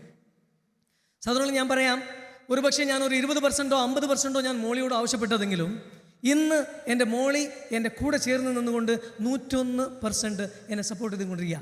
ലാസ്റ്റ് 22 ഇയേഴ്സ് കടന്നുകൊണ്ടിരിക്കുക. ഇങ്ങനെ ഇരിക്കെ ഞങ്ങൾ ഒത്തിരി ആഗ്രഹിച്ച് ഒരു കൊച്ചിന് വേണ്ടി ഞങ്ങൾ പ്ലാൻ ചെയ്ത് തമ്പുരാൻ ഒരു നല്ല കൊച്ചിനെ ഞങ്ങൾക്ക് തന്നു. 9 മന്ത് കംപ്ലീറ്റ് ആയി. ഞങ്ങൾ ട്രീറ്റ്മെൻറ്റും കാര്യങ്ങളൊക്കെ ചെക്കപ്പും കാര്യങ്ങളൊക്കെ കറക്റ്റായിട്ട് ഞങ്ങൾ കൊണ്ടുവന്നു. ഒരു കുഴപ്പമുണ്ടായിരുന്നില്ല. കോംപ്ലിക്കേറ്റഡായി 9 മന്ത് കഴിയുമ്പോഴത്തേക്കും കോംപ്ലിക്കേറ്റഡായി. കൊച്ച് ഡേഞ്ചറിലേക്കാണ് എന്ന് ഡോക്ടർമാർ പറഞ്ഞു. ഇമ്മീഡിയറ്റ്ലി കൊച്ചിനെ പുറത്തെടുക്കണം. അങ്ങനെ സിസറിൻ വേണ്ട, നമുക്ക് നോർമൽ ഡെലിവറി ചെയ്യിപ്പിക്കാം എന്ന് പറഞ്ഞിരുന്നപ്പോഴും ഡെലിവറി ചെയ്ത് കഴിഞ്ഞപ്പോഴത്തേക്കും പെയിൻ വർദ്ധിച്ച് ഡെലിവറി ചെയ്ത് കഴിഞ്ഞപ്പോൾ ഞങ്ങൾക്കറിയാമായിരുന്നു എന്തെങ്കിലും കുഴപ്പമുണ്ട് ഈ കൊച്ചിന്. വലിയൊരു തലയും ചെറിയൊരു ഉടലുമായ ഒരു കൊച്ചിനെ ഈശോ നമുക്ക് ദാനമായി തന്നു. ഒത്തിരി സന്തോഷത്തോടെ ഞങ്ങൾ സ്വീകരിച്ച്. മറുവശത്തിൽ ഒത്തിരി വേദനയുണ്ട്, എന്തിനാണ് ഈശോയെ ഇങ്ങനെ എന്ന്. അതാ ഞാൻ പറഞ്ഞത്, ഈ ജീവിതത്തിൽ സൗഖ്യത്തിൻ്റെ അനുഭവം മാത്രമേ ഞങ്ങൾക്ക് ഉണ്ടായിരുന്നുള്ളൂ. ഞങ്ങളുടെ ജീവിതത്തിൽ ഏഞ്ചൽ, ഞങ്ങളെ മകൾക്ക് പേരിട്ടു ഏഞ്ചൽ അൽഫോൻസ എന്ന് പേരിട്ടു. ദിവസങ്ങൾ കടന്നുപോയി. 6 ദിവസത്തിനകം ഈ കൊച്ചു മരിക്കും എന്ന് 3 ഡോക്ടർമാർ വൈദ്യശാസ്ത്രത്തിൽ എഴുതി. 3 ഡോക്ടർമാരും വിധി എഴുതി. 6 ദിവസത്തിനകം ഈ കൊച്ചു മരിക്കും, എവിടെയും കൊണ്ടുപോകണ്ട, ഒരു പ്രയോജനമില്ല, നിങ്ങൾ എവിടെയും കൊണ്ടുപോകണ്ട. ഞങ്ങൾ ഡേ ബൈ ഡേ ഇവള് വീക്കായി പോകുന്നുണ്ട്. കാലൊക്കെ ഇങ്ങനെ മടങ്ങിയിരിക്കുന്ന ഒരു കാല്, ആകെ ഇത്രയുള്ള ഉടലും ഇത്ര വലിയുള്ള തലയും. ഞങ്ങളെവിടെ കൊണ്ടുപോകും?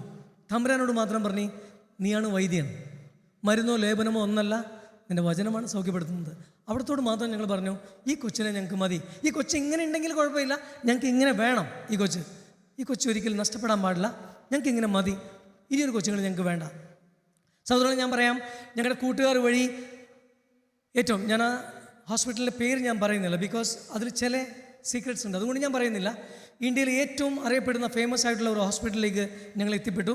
അവിടെ നിന്ന് ട്രീറ്റ്മെൻറ്റ് തുടങ്ങി. ഡേ ബൈ ഡേ മോളുടെ ഇമ്പ്രൂവ്മെൻറ്റ്സ് ഞങ്ങൾ കണ്ടു. ചെറുങ്ങനെ ആഫ്റ്റർ കുറച്ച് ഒന്നര വർഷം കഴിയുമ്പോഴത്തേക്കും ഞങ്ങൾ വീണ്ടും ഈ ഹോസ്പിറ്റലിലേക്ക് പോയിട്ട് ഇവളുടെ സ്കാനിങ് വേണമെന്ന് പറഞ്ഞു. MRI scanning, full body scanning. ആ സ്കാനിങ്ങിന് വേണ്ടി കൊച്ചിനെ കയറ്റി 5.5 മണിക്കൂർ കഴിഞ്ഞിട്ടാണ് പുറത്തേക്ക് ഇറങ്ങണേ. അപ്പം ഞങ്ങൾക്കും ഒത്തിരി ആകുലതയുണ്ട്. ഞങ്ങൾ ഭയങ്കര ഹാപ്പിയാണ്, ഉള്ളിൽ ടെൻഷനുണ്ട്, എന്നാൽ പോലും ഞങ്ങൾ ഭയങ്കര ഹാപ്പിയാണ്. ഞാനും മോളിയും അവിടെ നിന്ന് സംസാരിച്ച് തമാശയും പറഞ്ഞ് മോളുടെ കാര്യം പറഞ്ഞു, ഈശോയുടെ കാര്യം പറഞ്ഞു, അങ്ങനെ ഇരിക്കുകയാണ് ആ വരാന്തയിൽ. 5.5 മണിക്കൂർ കഴിഞ്ഞതിന് ശേഷം ഒരു സ്ട്രക്ചറിൽ മോളെ കൊണ്ടുവന്നു. അപ്പം ഞാനിങ്ങനെ ശ്രദ്ധിക്കുന്നുണ്ട്. അപ്പം മോളുടെ ഒരു അനക്കവും ഇല്ല. അപ്പം ഞാൻ ഈ വയറൊക്കെ ഇങ്ങനെ ശ്രദ്ധിക്കുന്നുണ്ട്, ഒരു അനക്കവും ഇല്ല. മോള് മരിച്ചു എന്നാണ് ഞാൻ കൊണ്ടുവന്ന ഒരു പാസേജിൽ ഓക്സിജൻ മാസ്ക് അവർ പിടിപ്പിച്ച് കൊണ്ടുവന്നു. അതേ മാസ്ക് അവിടെ കണക്ട് ചെയ്തു, ഒന്ന് പിടിച്ചോളാൻ പറഞ്ഞു. ഞാനിങ്ങനെ പിടിച്ചുകൊണ്ടിരിക്കുകയാണ് ഈ തലക്കം പരുത്. മോളി അവിടെ ഇരിക്കുകയാണ്, ഒച്ചയിട്ട് കരയുന്നുണ്ട്. ഞങ്ങൾ എന്തിനാ ഈശോയെ ഇങ്ങനെ, കാരണം കംപ്ലീറ്റ് ബ്ലൂയിഷായി അവൾ, ഒരു അനക്കവും ഇല്ല. നാടി പിടിച്ച് നോക്കുമ്പോൾ ഒരു അനക്കവും ഇല്ല. വയറ് ഞങ്ങൾ ഈ ഡ്രസ്സ് പൊക്കി നോക്കുമ്പോൾ ഒരു അനക്കവും ഇല്ല വയറിൻ്റെ. ഇപ്പോൾ ക്ലിയറാണ്, എൻ്റെ മകൾ മരിച്ചു. ഇത് സത്യമാണ്. എൻ്റെ മകൾ മരിച്ച ദിവസം ഞാൻ ഒത്തിരി വേദനയോടെ ഞാൻ പറഞ്ഞു മോളിയോട് നമുക്ക് പ്രാർത്ഥിച്ചുകൊണ്ടിരിക്കുകയാണ്, പ്രാർത്ഥിക്കാൻ പറ്റാത്ത അവസ്ഥകൾ. ആ മാസ്ക് മുറുകെ പിടിച്ച് ഞാൻ പറഞ്ഞു, ഈശോയെ ഈ സമയം നീ വേണമെങ്കിൽ തിരിച്ചെടുക്കണം, ഇനി ഞങ്ങളെ ബുദ്ധിമുട്ടിക്കരുത്. നിനക്ക് വേണമെങ്കിൽ എടുക്കാം, കാരണം നീ തന്നതാണ്, നിനക്ക് വേണമെങ്കിൽ എടുക്കാം. പക്ഷേ ഞങ്ങൾക്ക് ഒട്ടും മനസ്സിൽ ഇതിനെ തിരിച്ചു തരാൻ ഞങ്ങൾക്ക് ആവശ്യമാണ്. സോ നമ്മൾ വിത്തിൻ സെക്കൻഡ്സ് എൻ്റെ മകൾ പെട്ടെന്ന് ഒരു ലോങ് ബ്രീത്ത് തുടങ്ങി, ശ്വാസം വലിക്കാൻ തുടങ്ങി. ഒരു നേഴ്സ് വന്നു, നോക്കി, പോയി. 2-3 പേര് വന്നു, പോയി. 2-3 ഡോക്ടേഴ്സ് വന്നു. ഞങ്ങൾ പുറത്തായി. ഈ പാസേജിൻ്റെ അകത്ത് ഡോക്ടർമാരും നഴ്സുമാരും നിറഞ്ഞിരിക്കുകയാണ്. അവരും അത്ഭുതത്തോടെ നോക്കുകയാണ്, ബിക്കോസ് എൻ്റെ മോള് മരിച്ചതായിരുന്നു. ഞാൻ പറയാം, ഒരു 3 വർഷത്തിന് ശേഷം ഞങ്ങൾ ഈ ഹോസ്പിറ്റലിൽ എല്ലാ മാസവും ചെക്കപ്പിന് പോകുമായിരുന്നു. അന്നേരം ഒരു ഹിന്ദു ഒരു ചേച്ചി ഞങ്ങൾ വളരെ ഭയങ്കര കണക്റ്റായി. ആ ചേച്ചി ഈ സ്കാനിങ് സമയത്ത് ഫുൾ ടൈം മോളുടെ കൂടെ ഉണ്ടായിരുന്നു. ഞാൻ പറഞ്ഞു, ചേച്ചി ഒന്ന് പറയാമോ, എങ്ങനെയാണ് ഈ മോള് ആ അന്നത്തെ അവസ്ഥയിൽ? ചേച്ചി പറഞ്ഞു, ഇത് ഈ ഹോസ്പിറ്റലിൻ്റെ ഏറ്റവും വലിയ സീക്രട്ടാണ്. അതുകൊണ്ടാണ് ഞാൻ നിങ്ങളോട് ആ ഹോസ്പിറ്റലിൻ്റെ പേര് പറഞ്ഞില്ല, ബിക്കോസ് അത് ഹോസ്പിറ്റലിൽ നാണക്കേടാണ്. ഇത് ഹോസ്പിറ്റലിൻ്റെ സീക്രട്ടാണ്. ഇവിടെ നിങ്ങളുടെ മരിച്ച കൊച്ചിന് ഓക്സിജൻ മാസ്ക് പിടിപ്പിച്ച് ഞങ്ങൾ കൊണ്ടുവന്ന പാസേജിൽ കെടുത്തിയതാണ്. പിന്നെ എങ്ങനെയാണ് ഇതിന് ജീവൻ വന്നതെന്ന് ഞങ്ങൾക്കറിയാൻ പാടില്ല. നിങ്ങളുടെ ഈശോ തമ്പുരാനാണ് ഈ മകൾക്ക് സൗഖ്യം നൽകി ജീവൻ കൊടുത്തതെന്ന് ഡോക്ടർ പറയുന്നു, അവിടെയുള്ള ആൾക്കാരും പറയുന്നു. Price the Lord. വളരെ സന്തോഷത്തോടെ ഞങ്ങൾ വീണ്ടും തമ്പുരാൻ്റെ കൂടെ ഇരട്ടി സ്പീഡോടെ ഞാൻ ഓടാൻ തുടങ്ങി. വളർന്നു വന്നു. 6 ദിവസത്തിനകം മരിക്കുമെന്ന് വൈദ്യശാസ്ത്രം 3 ഡോക്ടർമാർ വിധി എഴുതിയ എൻ്റെ മകൾ ഇന്ന് 21 വയസ്സ് കഴിഞ്ഞു. നവംബർ 13 21 വയസ്സ് കംപ്ലീറ്റ് ആയി. മിടുക്കിയായിരിക്കുന്നു, മുട്ടുകാലിൽ ഓടി നടക്കും, അവളുടെ എല്ലാ ആവശ്യങ്ങളും അവൾ ചെയ്യും. രണ്ടാമത് ഞങ്ങളൊരു കൊച്ചിന് വേണ്ടി പ്ലാൻ ചെയ്തു. ആൾക്കാരുടെ ഫോഴ്സ് മീൻസ് ഡോക്ടർമാർ പറഞ്ഞു, ഇവക്കൊരു കൂട്ടാവശ്യമുണ്ട്, ഇങ്ങനെയുള്ളൊരു കൊച്ചാണ്, അതുകൊണ്ട് കൂട്ടാവശ്യമുണ്ട്. അങ്ങനെ ഞങ്ങൾ വീണ്ടും പ്ലാൻ ചെയ്തു. ഞങ്ങൾക്ക് 9 മന്ത് കംപ്ലീറ്റ് ആയിട്ട് ഒരു കൊച്ച് പെട്ടെന്ന് കോംപ്ലിക്കേഷനായി. ഇതുപോലെ തന്നെ ഞങ്ങൾ ഡോക്ടറെ അടുത്ത് ഓടി ചെന്നു. അപ്പോൾ ഡോക്ടർ പറഞ്ഞു, 2 ദിവസം മുമ്പ് ചെക്കപ്പും സ്കാനിങ് ഒക്കെ കഴിഞ്ഞാണ്. ഡോക്ടർ പറഞ്ഞു, യുവർ ബാഡ് ലക്ക്, ബിക്കോസ് കൊച്ചു മരിച്ചു, ഹാർട്ട് ബീറ്റൊക്കെ സ്റ്റോപ്പായി, കൊച്ചു മരിച്ചു. അങ്ങനെ ഹോസ്പിറ്റലിൽ അഡ്മിറ്റ് ചെയ്തു. ഞങ്ങൾക്ക് പെയിൻ വർദ്ധിച്ച് ഡെലിവറി ചെയ്യിപ്പിക്കാം, കോംപ്ലിക്കേറ്റഡ് ആണ്, പിന്നീട് ബുദ്ധിമുട്ടാകരുത്, അതുകൊണ്ട് ഞങ്ങൾ വെയിറ്റ് ചെയ്തു. അതിന് ഞാൻ പറഞ്ഞു, സർ അപ്പോൾ കൊച്ചിൻ്റെ അവസ്ഥ എന്താവും, മോളിയുടെ അവസ്ഥ എന്താവും? പറഞ്ഞു, ഇഞ്ചക്ഷനൊക്കെ ചെയ്യും, അതിന് കുഴപ്പമുണ്ടാകില്ല. ആഫ്റ്റർ 3 ഡേയ്സ് സാധിച്ചില്ലെങ്കിൽ നമുക്ക് സർജറി ചെയ്യാം. 3 ഡേയ്സ് ഞങ്ങൾ വെയിറ്റ് ചെയ്തു. അതേ സമയത്ത് ഷിമോഗ എന്ന് പറയുന്ന സ്ഥലത്ത് 9 മണിക്കൂർ യാത്ര ചെയ്തിട്ടുള്ള ഒരു പ്രോഗ്രാം അതേ ഡേറ്റിൽ ഞാൻ ഫിക്സ് ചെയ്തിരുന്നു. അവിടെ അതേ ദിവസം ഞാൻ തമ്പുരാനോട് പറഞ്ഞു, ആരെനിക്കായി പോകും എന്ന് നീ പറയുമ്പോഴും ഞാൻ നിന്നോടൊരു വെല്ലുവിളിയാണ്, കാരണം നിന്നോടുകൂടെ നിനക്ക് വേണ്ടി ഞാൻ പോകും. ഒരു കരാറുണ്ട് ഞങ്ങൾ തമ്മിൽ. എൻ്റെ മോളിനെ നീ ഡെലിവറി ചെയ്യിപ്പിച്ച് തരികയാണെങ്കിൽ ഞാൻ നിനക്ക് വേണ്ടി പോകും. ഇത് നിന്നോടുള്ളൊരു ചാലഞ്ചാണ്. നീ ഡെലിവറി ചെയ്യിപ്പിക്കുന്ന അന്ന് തന്നെ ഞാൻ ഈ പ്രോഗ്രാമിന് വേണ്ടി പോകും. സഹോദരങ്ങളെ, ദൈവം വാഗ്ദാനത്തിൽ വിശ്വസ്തനാണ്. വിശ്വാസക്കേട്ടുള്ള ഞാൻ ഇത് പറഞ്ഞപ്പോഴും 3rd ഡേ പെയിൻ വർദ്ധിച്ച് ഡെലിവറി ചെയ്തു. കൊച്ചിൻ്റെ ശവടക്ക് ചെയ്യണം. രാത്രിയിൽ 12:30 മണി രാത്രിക്ക് 32 കിലോമീറ്റർ യാത്ര ചെയ്ത് ടാക്സി വിളിക്കാൻ യാതൊരു കാശും കയ്യിലില്ലാതെ ഒത്തിരി ബുദ്ധിമുട്ടുന്ന ഞാൻ എൻ്റെ കസിൻ്റെ സുസുക്കി സമുറായി ബൈക്കിൽ 32 കിലോമീറ്റർ ഈ കൊച്ചിനെ വെച്ച് പാദയാത്രയ്ക്ക് യാത്ര ചെയ്തു. എൻ്റെ ഇടവകയിൽ വന്നു, അടക്കെല്ലാം ചെയ്തു. ഞാൻ പ്രോഗ്രാമിന് പോയി. മനോഹരമായിട്ട് തമ്പുരാൻ ആ പ്രോഗ്രാം നയിച്ച നല്ല ഓർമ്മകൾ എൻ്റെ അടുത്തുണ്ട്. അതിനുശേഷം ഇനി ഞങ്ങൾക്ക് മക്കൾ വേണ്ട, ഈ ഒരു വിഷമത്തിലേക്ക് വീണ്ടും കടന്നു ചെല്ലാൻ പറ്റത്തില്ല. വീണ്ടും ഡോക്ടേഴ്സ് ഫോഴ്സ് ചെയ്തു, നോ, നിങ്ങൾ ഇതിനെ പ്ലാൻ ചെയ്തേ പറ്റൂ, ഇല്ലെങ്കിൽ നിങ്ങൾ ഫ്യൂച്ചറിൽ ഭയങ്കര ബുദ്ധിമുട്ടുണ്ടാവും നിങ്ങൾ ഈ കൊച്ചിനെ കൊണ്ട്. കാരണം കൊച്ചിന് കൂട്ടാരും ഉണ്ടാവില്ല. ഞങ്ങൾ വീണ്ടും പ്ലാൻ ചെയ്തു. വീണ്ടും ഈശോ ഞങ്ങൾക്ക് നല്ലൊരു മകളെ നൽകി. 8 മാസത്തിനകം അവൾ സിസറിൻ ചെയ്തു. ബിക്കോസ് കോംപ്ലിക്കേറ്റഡ് ആയിരുന്നു. മംഗലാപുരം ഫാദർ മുല്ലാസ് ഹോസ്പിറ്റലിൽ വെച്ച് സിസറിൻ ചെയ്ത് എടുക്കേണ്ടി വന്നു. മകള് 4 ദിവസം ഞങ്ങളുടെ കൈ കിട്ടിയില്ല. അതിനുശേഷമാണ് നമ്മുടെ കൈ കിട്ടണേ. പിന്നീട് എൻ്റെ ജീസൂത്ത് കൂട്ടുകാരൊക്കെ അവിടെ നഴ്സുമാരൊക്കെ ഉണ്ടായിരുന്നു, ഡോക്ടർമാർ. അവർ പറഞ്ഞു, മെലിൻ ചേട്ടാ, മകൾ മരിച്ചു പോയതായിരുന്നു, മരിച്ചു പോകുന്നൊരു സിറ്റുവേഷനിലായിരുന്നു. ബട്ട് ഈശോ അത് വീണ്ടും സൗഖ്യം തന്ന് നിങ്ങൾക്ക് തന്നു. ഒത്തിരി സന്തോഷത്തോടെ ഞങ്ങൾ ദിവസങ്ങൾ കടന്നുപോയി. അന്നൊക്കെ ഞങ്ങൾക്ക് വിഷമമുണ്ടായിരുന്നു. ഒരു ആൺകൊച്ച് ഞങ്ങൾക്ക് വേണ്ടിയിരുന്നു. മരിച്ചു പോയത് ആൺകൊച്ചായിരുന്നു. ആ കൊച്ച് ഞങ്ങൾക്ക് വേണ്ടതായിരുന്നു, ഒരു ആൺതുണ വേണ്ടതായിരുന്നു എന്ന് ഞാൻ പറയാം. ഡേ ബൈ ഡേ മകൾ വളർന്നു വരുമ്പോഴത്തേക്കും ചിക്കു കുക്കു എന്ന് വിളിക്കും ഞങ്ങൾ രണ്ടുപേരെയും. ചിക്കുമോളുടെ എല്ലാ ആവശ്യങ്ങളും, അതായത് മന്ത്ലി ആവശ്യങ്ങൾ പോലും നിറവേറ്റാൻ ആ കൂട്ട് മാത്രം ദൈവം ആഗ്രഹിച്ച് മകനെ ഈശോ എടുത്തു. മകളെ ഞങ്ങൾക്ക് തന്നു. അവൾ ഇന്നും അവളുടെ എല്ലാ കാര്യങ്ങളും ഭംഗിയായിട്ട് 9th പഠിക്കുന്നു. എൻ്റെ രണ്ടാമത്തെ മകൾ 9th പഠിക്കുന്നു. മൂത്ത മകൾ ഏഞ്ചൽ വീട്ടിലിരുന്ന് അവൾ പഠിക്കും. ഇംഗ്ലീഷ് ലാംഗ്വേജാണ് അവൾക്ക് ഏറ്റവും കംഫർട്ടബിൾ. അവൾക്ക് വായിക്കാനും എഴുതാനും ഇംഗ്ലീഷ് മാത്രമേ അറിയാം. ഡെയിലി ഇംഗ്ലീഷ് പത്രങ്ങളൊക്കെ വായിക്കും. ഒരുപാട് ന്യൂസുകളൊക്കെ ഞങ്ങൾക്ക് പറഞ്ഞു തരും. ജനറൽ നോളജ് നന്നായിട്ടുണ്ട്. ചെറിയവളെ പഠിപ്പിക്കാൻ പോലും ഞങ്ങൾക്ക് വളരെ എളുപ്പമായി. അങ്ങനെ കടന്നു പോകുന്നൊരു നല്ലൊരു ജീവിതം തമ്പുരാൻ എനിക്ക് തന്നു.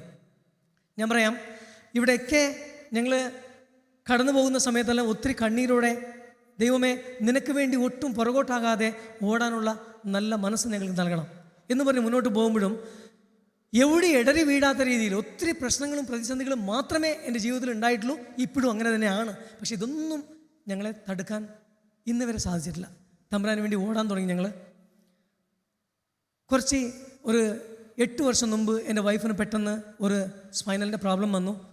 അങ്ങനെ ഒരു സർജറി വേണ്ടി വന്നു. L3 L4 സർജറി മംഗലാപുരം വെച്ച് L3 L4 സർജറി കഴിഞ്ഞു. ഒരു 3 മാസം കഴിഞ്ഞ ശേഷം വീണ്ടും ആൾ സെയിം സ്റ്റേജിലായി. ഇരുന്ന് കഴിഞ്ഞാൽ എനിക്ക് നടക്കുമ്പോൾ ഇങ്ങനെ നടക്കുന്ന ഒരു അവസ്ഥയിലേക്ക് എൻ്റെ വൈഫ് വന്നു തുടങ്ങി. അവിടുന്ന് 8 വർഷം കടന്നു പോയി. ഈ ഒരു 8 മാസം മുൻപ് വീണ്ടും ഒരു മേജർ സർജറി വേണമെന്ന് പറഞ്ഞപ്പോൾ ഞങ്ങൾ മൈസൂർ ഹോസ്പിറ്റലിൽ, സുയോഗ ഹോസ്പിറ്റലിൽ വൈഫിൻ്റെ സർജറി വീണ്ടും നടത്തി. L3 L4 L5 S1 സ്പൈനലിൻ്റെ surgery കഴിഞ്ഞു. വീണ്ടും ആ സർജറി ഫെയിലിയറായി. ട്രീറ്റ്മെൻറ്റ് പോകുമ്പോഴേക്ക് മോളി പറയും, ഈശോ മാറ്റിയാൽ മതി, ഒരു ട്രീറ്റ്മെൻറ്റും എനിക്ക് വേണ്ട. ഇങ്ങനെ ഇരിക്കെ നിർബന്ധത്തോടെയാണ് ഞങ്ങൾ പോയി ഇത് ചെയ്യിപ്പിച്ചത്. ഇപ്പോഴും ആൾ അനുഭവിച്ചുകൊണ്ടിരിക്കുന്ന പെയിൻ ദ സെയിം, ഒരു മാറ്റവും ഇല്ല. ഇതിൽ ഞങ്ങൾ വളരെ ഹാപ്പിയാണ്. ബിക്കോസ് ഇത്ര കഷ്ടപ്പാടുകളുണ്ട്. മകളുടെ അവസ്ഥ എങ്ങനെയുണ്ട്? എൻ്റെ മോളിനെ ഒരു സ്കാനിങ്ങിന് വേണ്ടി ഞാൻ മൈസൂർ ഹോസ്പിറ്റലിലേക്ക് കൊണ്ടുപോയ സമയത്ത് മൈസൂർ നാരായണ ഹൃദയാലയെ വെച്ചിട്ട് ഞാൻ വണ്ടി ഓടിച്ചു പോയി 100 കിലോമീറ്റർ അകലെ. അവിടെ വെച്ചിട്ട് എനിക്കൊരു മാസീവ് അറ്റാക്ക് ഉണ്ടായിരുന്നു. മാസീവ് അറ്റാക്ക് എനിക്ക് സംഭവിച്ചു. മോളി സ്കാനിങ് കഴിഞ്ഞ് ഇറങ്ങുമ്പോഴത്തേക്കും ഞാനിതാ എമർജൻസി വാർഡിലേക്ക് എന്നെ കേട്ടിട്ടുണ്ട്. ഒരു സ്റ്റെപ്പ് പോലും എനിക്ക് എടുത്ത് വെക്കാൻ പറ്റുന്നില്ല. എന്നെ കൊണ്ടുപോയി 20 മിനിറ്റിനകം എൻ്റെ ഷേവിങ് എല്ലാം കഴിഞ്ഞ് എന്നെ OT-യിലേക്ക് കയറ്റി. ഡോക്ടർ പറഞ്ഞു, മെൽവിൻ, മോളി പറയും എന്താണ്, ഞാൻ എൻ്റെ കംപ്ലീറ്റ് ഡ്രസ്സൊക്കെ ഊരിയിട്ടുണ്ട്. മോളി വന്ന് എന്താണ് ഞാൻ ചോദിക്കുമ്പോഴത്തേക്കും ഒന്നുമില്ല, ഒരു ചെറിയ പ്രോബ്ലം. ആൾ പുറത്തു പോയി കറങ്ങി വീണ്ടും വരും, വീണ്ടും പോയി കറയും. ഇതാണ്, എന്നെ കാണിക്കത്തില്ല. ഡോക്ടർ ഡയറക്റ്റ് വന്ന് പറഞ്ഞു, Melvin, you have A small problem. നിങ്ങളുടെ ഹാർട്ടിന് ചെറിയൊരു പ്രോബ്ലം ഉണ്ട്. വെരി സിമ്പിൾ, ഒരു സ്റ്റണ്ട് ഇടേണ്ട ആവശ്യമുണ്ട്. ചെറിയൊരു പ്രൊസീജിയറാണ്, നമുക്ക് തീർത്തേക്കാം. ഇതാണ് നിൻ്റെ അവസ്ഥ. 1 മണിക്കൂർ പോലും വൈകിയിരുന്നെങ്കിൽ നിന്നെ കിട്ടുന്നുണ്ടായിട്ടില്ല. നിൻ്റെ വൈഫ് പറഞ്ഞു, 10-27 വർഷമായിട്ട് നീ തമ്പുരാന് വേണ്ടി ഓടുന്ന ഒരാളാണ്, ജീസസിന് വേണ്ടി, ഹിന്ദു ഡോക്ടറാണ്, ജീസസിന് വേണ്ടി ഓടുന്ന ഒരാളാണ്.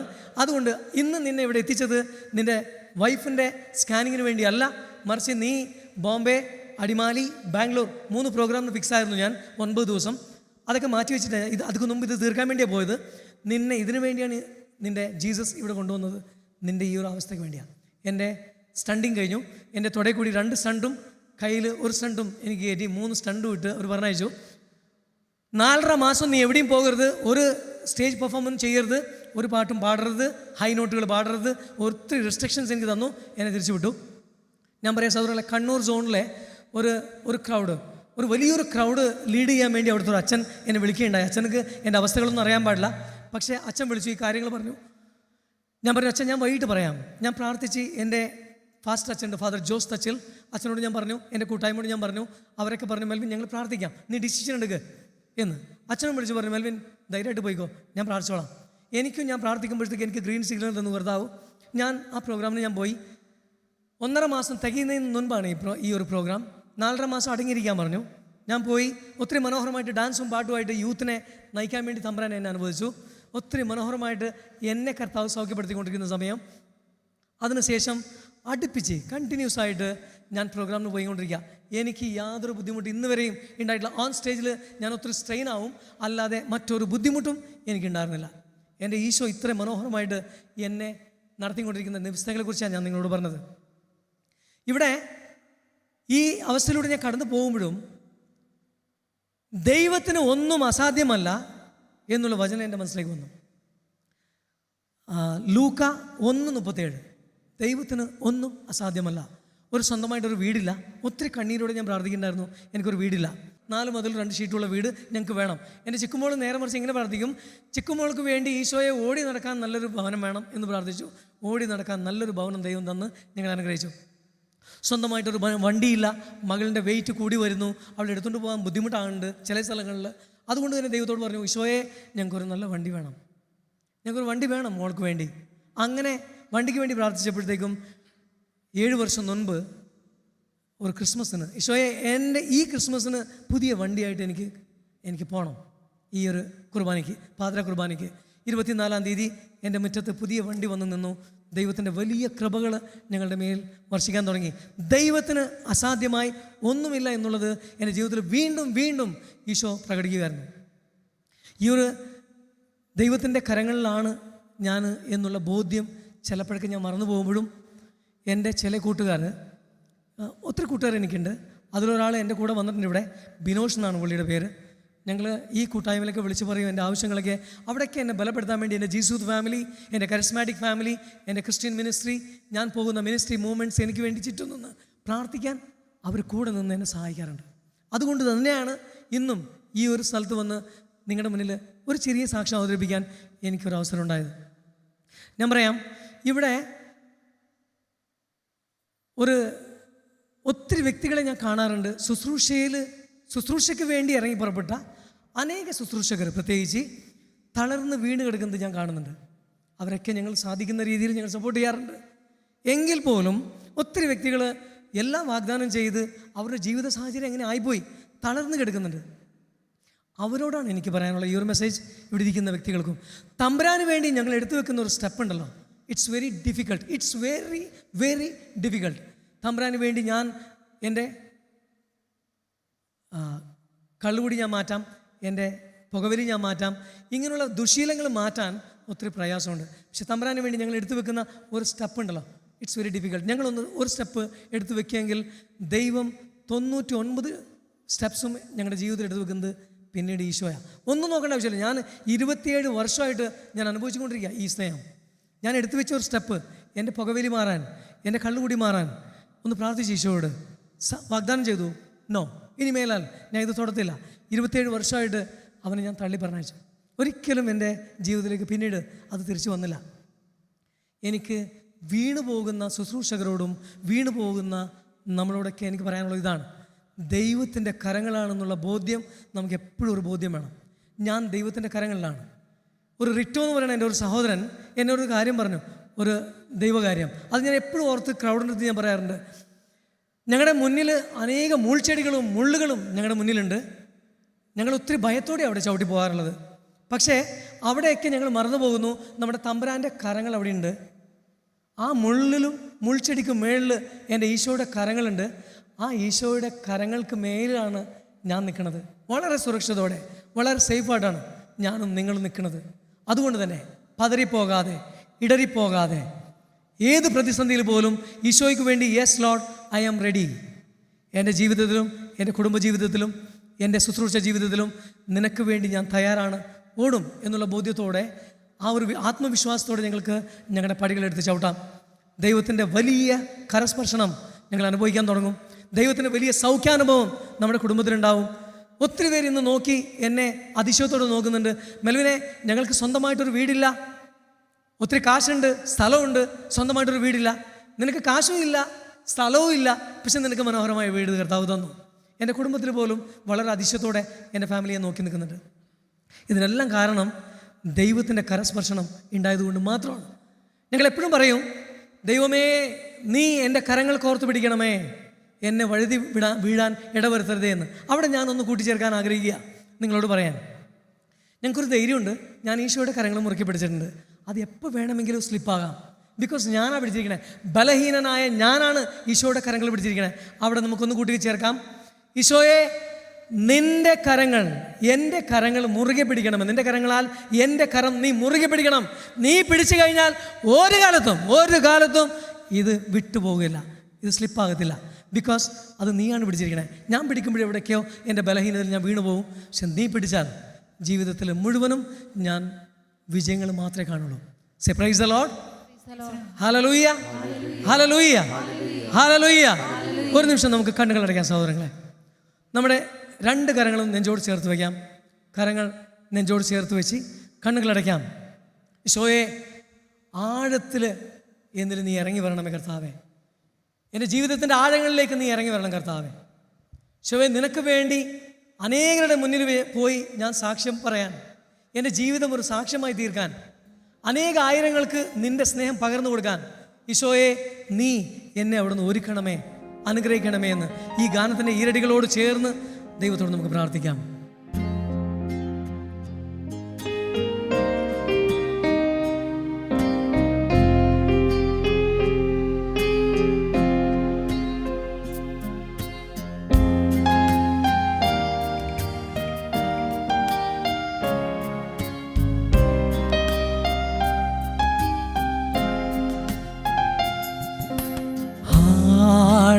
എന്നോടൊന്നിടപെടണേ,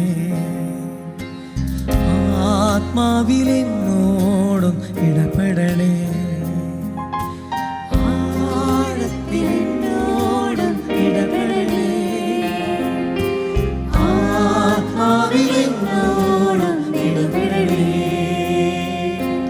ആരിലും ശ്രേഷ്ഠമായി, ആരിലും ശക്തമായി, ആരിലും ശ്രേഷ്ഠമാ, ആരിലും ശക്തമാ, ആഴത്തിലെന്നോടും ഇടപെടണേ, ആത്മാവിലെന്നോടും ഇടപെടണേ.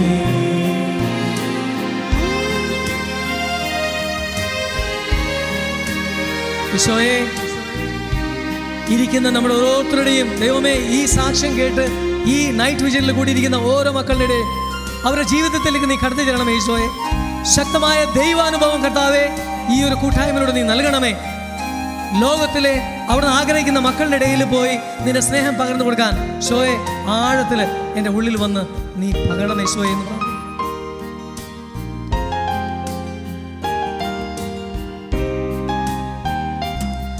മണ്ണീർത്തോടിനായി കാംക്ഷിക്കുമ്പോൾ ആത്മാവിനായി ദാഹിക്കുന്നേ, മണ്ണീർത്തോടിനായി കാംക്ഷിക്കുമ്പോൾ ആത്മാവിനായി ദാഹിക്കുന്നേ, ആ ജീവനീരെനിക്കേകിടണേ യേശുവേ, ഞാൻ നിന്റെ ദാനമല്ലോ,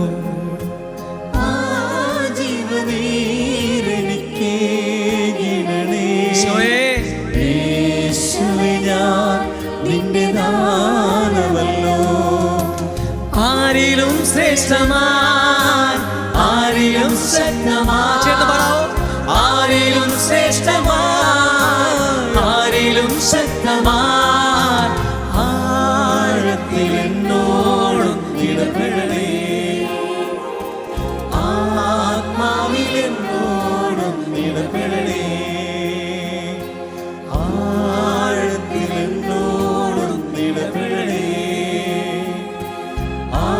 ആത്മാവിലെന്നോട് ഇടപെടണേ.